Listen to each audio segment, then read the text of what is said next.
Director Sheetal, can you please give me the names of the individuals who are in charge of your con-op for the rally? I'm not going to release names. Can you give me the today. titles? And how many individuals? No. Nothing? We had a full advance team that was responsible for advancing How many the site. people are the final approval authority? There are a number of people Can you that give me a are number? engaged in approving Can you the give plan. me a number? No, I do not have Okay. a firm number. Can you just confirm whether or not, I understand this is an open investigation, but in order to dispel conspiracy theories, have you guys been able to subpoena the shooter's Discord records, or has the FBI, to your knowledge?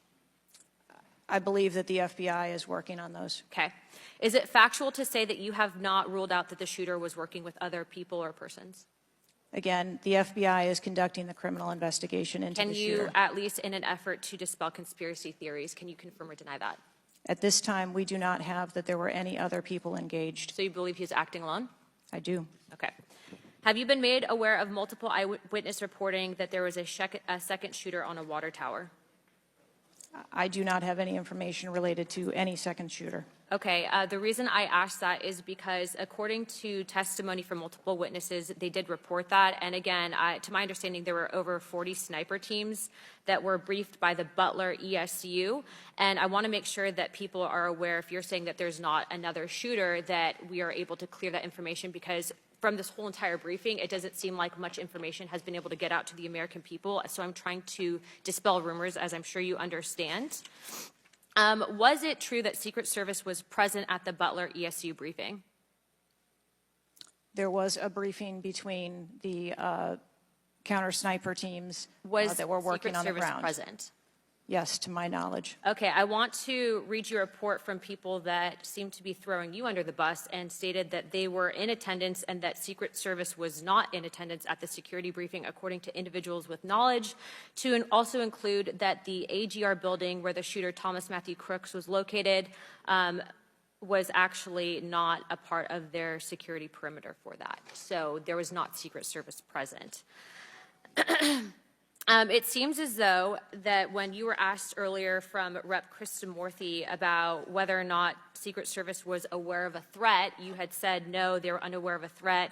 And yet, according to communications, again, from law enforcement that were in some of these group chats, they actually had reported that Secret Service was made aware of a threat at around 5:59 p.m. as a part of the command, including Secret Service, aware of messages and requests about information about the suspect's location. Can you please tell me if you have knowledge of that at all? Again, I think we're conflating the difference between the term threat and suspicious. But you guys did have knowledge at 5:59 p.m. according to those group chats, did you not? Of a suspicious individual. Okay. Chairman, in my opinion, according to some of the testimony today, I feel that you have perjured yourself in some instances, and so I'm going to ask for a full review of the transcripts by staff, and if you find that to be the case, I do ask that you bring perjury charges against the director.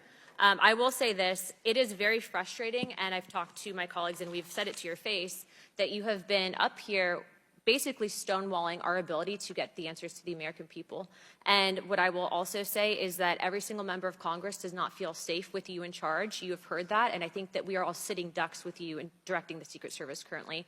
But more importantly, it sends a message to our adversaries that we are not protected, and we are one of the strongest countries in the world, so you have essentially made us a less safe country because of it. As a result of that, I'm asking you to formally step down. I share my same opinions as my Democrat colleagues. And I also think that your efforts to bring forward a full investigation and report in 60 days is unacceptable. And as a result of that, I'm going to do everything in my legislative toolkit to ensure that that happens sooner rather than later. And I'm sure that you know that we brought a vote on inherent contempt against Garland for essentially blocking a congressional investigation, and I don't think that you should be any different. So I will say that I am just completely disgusted by your performance today, and I understand that you're probably in a position where you're being told not to testify, which is why we had to subpoena you. I think that goes back to Garland.